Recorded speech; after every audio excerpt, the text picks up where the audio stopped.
सो जितने भी नीट 2026 के स्टूडेंट हैं, आप लोगों को अभी तक पता चल ही गया होगा कि जो एग्ज़ाम आप लोगों ने दिया था वो कैंसल हो गया है और अब जो है आपका री-नीट होगा, यानी कि फिर से एग्ज़ाम लिया जाएगा। और जिनको नहीं पता है सो या इट्स ट्रू, कंफर्म हो गया है कि री-नीट होगा। उसकी डेट अभी तक एनटीए ने अनाउंस नहीं करी है, बट ये आप मान के चलो कि 30 टू 40 डेज़ के अंदर होगा। सो उसके बाद जो है कुछ सवाल आते हैं कि क्या जो है ये एग्ज़ाम सबके लिए होगा या फिर सिर्फ़ उन्हीं सेंटर्स पे होगा जहाँ पे ये लीक हुआ है। सो नहीं, ये क्लैरिफ़िकेशन दे दिया है कि ये जो एग्ज़ाम है वो सबके लिए कंडक्ट करा जाएगा वापस से। जितने भी स्टूडेंट जो है अपीयर हुए थे फर्स्ट टाइम पे, वो जो है सारे वापस से एग्ज़ाम देंगे। क्या न्यू रजिस्ट्रेशन वापस से करने पड़ेंगे? नहीं, रजिस्ट्रेशन भी नहीं करना है आपको।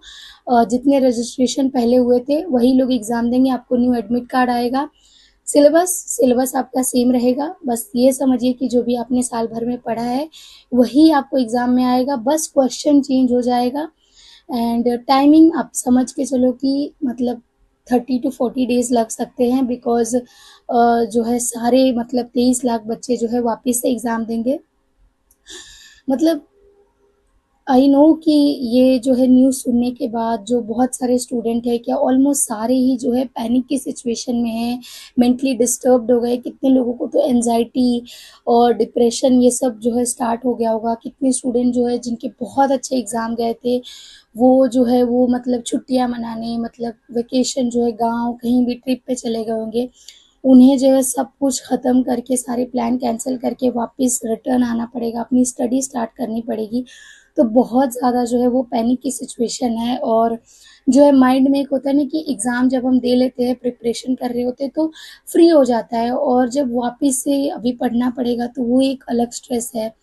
और जिनका एग्ज़ाम, इनके लिए जो है उनके लिए तो सबसे ज़्यादा ये बैड न्यूज़ है जिनका एग्ज़ाम बहुत ज़्यादा अच्छा गया था और जो खुश थे कि हाँ, अभी जो है 1-2 महीने में काउंसलिंग स्टार्ट हो जाएगी, मेडिकल कॉलेज स्टार्ट करेंगे एंड उनको जो है पढ़ना पड़ेगा वापस से चीज़ें जो है। एंड मतलब ये ना हो कि आपने अपनी किताबें कबाड़ी वाले को बेच दी हो, तब तो ये और भी ज़्यादा बैड न्यूज़ है। सो मतलब आई होप आपने ये चीज़ें नहीं करी हो। और उन लोगों के लिए वो ये एक गोल्डन अपॉर्च्युनिटी है जो सिर्फ़ मतलब बॉर्डर लाइन पे रह गए थे, जिनको पेपर के बाद लग रहा था कि यार 2-4 क्वेश्चन और कर लिए होते तो मुझे जो है गवर्नमेंट कॉलेज की सीट मिल जाती। उनके लिए गोल्डन अपॉर्च्युनिटी है, बिकॉज़ 1 महीना जो है 1 मंथ जो है बहुत टाइम होता है चीज़ों को मतलब कवर अप करने का। और जो अपनी गलतियाँ, जो सिली मिस्टेक टाइम मैनेजमेंट की वजह से भी जिन स्टूडेंट का नहीं हुआ था, जो है उनके होने के चांसेस है और उनके लिए गोल्डन अपॉर्च्युनिटी है। सो मतलब यही कहूँगी कि प्लीज़ टेंशन मत लो, बिकॉज़ सी जो होना था हो गया है। बट ये आप देख सकते हो, एक अच्छी न्यूज़ जो है, मतलब बोलते हैं ना कि बुराई में भी एक अच्छाई छुपी होती है। तो आप ये सोच के चलो कि अगर ये रीनीट नहीं होता, ठीक है, लास्ट ईयर तो मतलब जो 2024 में जो लीक हुआ था उसके लिए कितना ज़्यादा बोला गया था कि रीनीट लो, बट इस साल जो एनटीए ने खुद जो है जल्दी डिसीजन ले लिया कि हाँ, रीनीट होगा, वो भी सारे स्टूडेंट का। तो ये एक सोचो कि अच्छी चीज़ ये हुई है कि जो स्टूडेंट मतलब एक रात में एक गेस पेपर सॉल्व करके, जिन्होंने मेहनत नहीं करी थी, 5 लाख, 10 लाख, 2 लाख, लाइक मतलब समझो 30,000 से 5 लाख, 10 लाख तक ये पेपर जो है वो बेचे गए हैं, सेल किए गए हैं और जो सर्कुलेट हुए हैं। तो एक रात में एक गेस पेपर सॉल्व करके वो बच्चा डॉक्टर अगर बन जाता तो आगे चल के कितनी ज़्यादा प्रॉब्लम होती लोगों को, और क्या वो एक अच्छा डॉक्टर बन पाता। तो ये एक अच्छी न्यूज़ है कि अ अभी एग्ज़ाम होगा तो वही बच्चा डॉक्टर बनेगा, वही बच्चा सेलेक्ट होगा जो कि डिज़र्व करता है, ठीक है?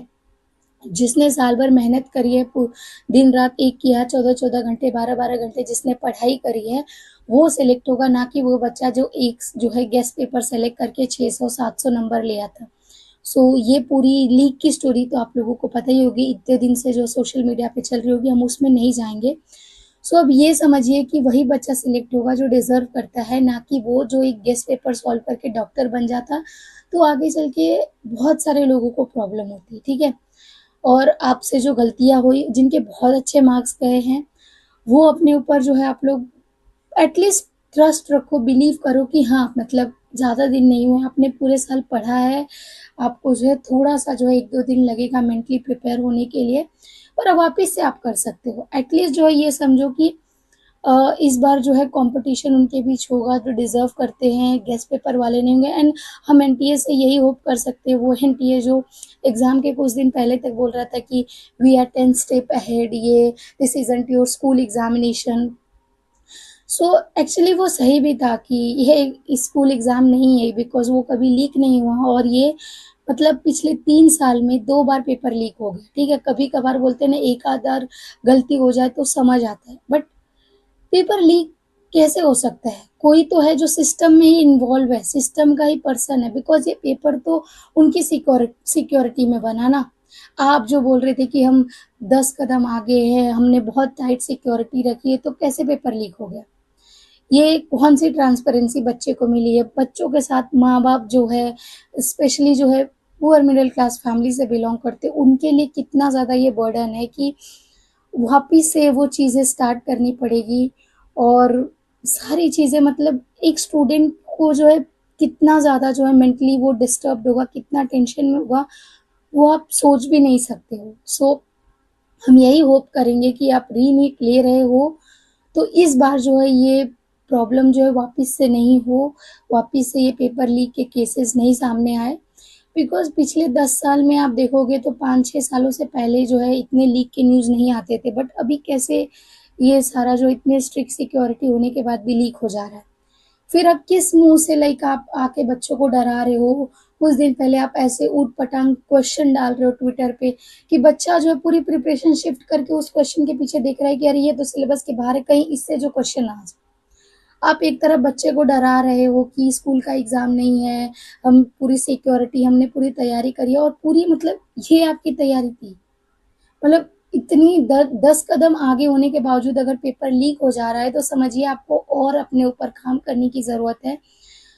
क्योंकि अगर ऐसा ही होता रहेगा तो आप कैसे डॉक्टर सेलेक्ट करोगे? कैसे डॉक्टर जो है फ्यूचर में लोगों को भी मिलेंगे, इस कंट्री को मिलेंगे जो एक गेस पेपर सॉल्व करके डॉक्टर बन जा रहे हो। ये सिक्योरिटी है एक एजेंसी की और एज़ अ एजेंसी ये आपको शोभा नहीं देता है कि आप आके जो है ये बोलो कि हम ये स्कूल एग्ज़ाम नहीं है, हमने 2 साल से तैयारी की हुई है, हम ट्रांसपेरेंसी से एग्ज़ाम लेंगे, जबकि वो चीज़ आप कर ही नहीं पा रहे हो, ठीक है? सो प्लीज़ आई होप कि इस बार जो एग्ज़ाम हो उसमें कोई प्रॉब्लम ना आए और अच्छे से एग्ज़ाम कंडक्ट हो और स्टूडेंट को यही बोलूँगी जितने भी नीट एस्पिरेंट है कि प्लीज़ मतलब एज़ अ एल्डर सिस्टर कि प्लीज़ मतलब टेंशन मत लो, स्ट्रेस मत लो बिकॉज़ उससे जो है तुम्हारा ही मेंटल हेल्थ डिस्टर्ब होगा और तुम्हारे साथ फैमिली का और जिन लोगों का बहुत अच्छा पेपर गया था आप और जो है रिवाइज़ करो, हो सकता है कि अगर आपके 1-2 क्वेश्चन छूट गए थे, 2-4 क्वेश्चन से जो है आप एम्स का जो है टारगेट नहीं करे, तो हो सकता है आपको एम्स मिल जाए और जो स्टूडेंट बॉर्डर लाइन पे रह गए थे, हो सकता है आपको एक अच्छा गवर्नमेंट कॉलेज मिल जाए। So please start study again फिर से जो है वो पढ़ाई करना स्टार्ट कर दो, जो भी आपके नोट्स है। कोई भी नई चीज़ पढ़ने मत बैठ जाना, अगर आप बहुत ही लो स्कोर कर रहे हो, तो मैं आपको यही सजेस्ट करूँगी कि आप 2027 के लिए प्रिपेयर करो, इस पे ज़्यादा फ़ोकस मत करो क्योंकि इसमें भी 1-2 महीने चले जाएँगे। बट अगर हाँ, आप 500 मतलब 450 550 स्कोर कर रहे हो, तो देयर आर हाई चांसेस कि अगर आप 1 महीना 100% जी-जान लगा देते हो, तो आपका मतलब मेडिकल का सपना इस साल पूरा हो जाए और आपको एक जो है जीएमसी गवर्नमेंट मेडिकल कॉलेज जो है उसकी एक सीट आपको मिल जाए। So give your 100% because you know nothing can resist a human will अगर एक इंसान चाहे ना सो उसको कोई भी हरा नहीं सकता है, उसको वो चीज़ मिल सकती है अगर वो अपना 100% दे। So promise yourself that you will never give up और तुम हार नहीं मानोगे, लास्ट तक, एंड तक लड़ोगे और गवर्नमेंट की जो है एक मेडिकल सीट लेके ही बाहर निकलोगे इस रेस से। All the best and please अपना 100% देना और स्ट्रेस मत लो और अभी आपको कोई और प्रॉब्लम है, कोई और स्ट्रेस है मतलब कुछ और आपको बहुत डाउट है तो आप जो है कमेंट कर सकते हो। I will try to give an answer और प्लीज़ यही बोलूँगी कि मेंटल हेल्थ जो है ना वो सबसे ज़्यादा इम्पोर्टेंट है और एक मतलब एग्ज़ाम आपकी लाइफ, आपका फ्यूचर डिसाइड नहीं करता और जिन लोगों ने इस एग्ज़ाम के बाद पूरा 100% ये डिसाइड कर चुके थे कि नहीं मुझे जो है इस रेस से बाहर निकलना है, आप मतलब एक लास्ट चांस दे सकते हो। क्या पता आपका हो जाए अगर आप बॉर्डर लाइन पे थे और बहुत ज़्यादा लो स्कोर था लाइक 100, 200, 300 नंबर आ रहे हैं, तो आप सोच सकते हो कि आपको एक और चांस लेना है अगर आपका 4th, 5th अटेम्प्ट था या फिर अगर आप श्योर हो कि आपको इस रेस से बाहर निकलना है, तो मत पड़ो इस चक्कर में, ठीक है? बिकॉज़ हो सकता है कि कोई और फ़ील्ड आपके लिए बनी हो, उसमें आप अच्छा कर जाओ और इस चक्कर में पड़ो तो जो है आप मेंटली जो है आप इतने ज़्यादा डिस्टर्ब्ड हो जाओ कि किसी और चीज़ में आप फ़ोकस नहीं कर पाओ। सो प्लीज़ 1-2 दिन का टाइम ले लो, सोचो क्या करना है और पूरी मतलब 100% तैयारी के साथ एक आखिरी बार जो है वो कोशिश करो और जीत के बाहर। All the best.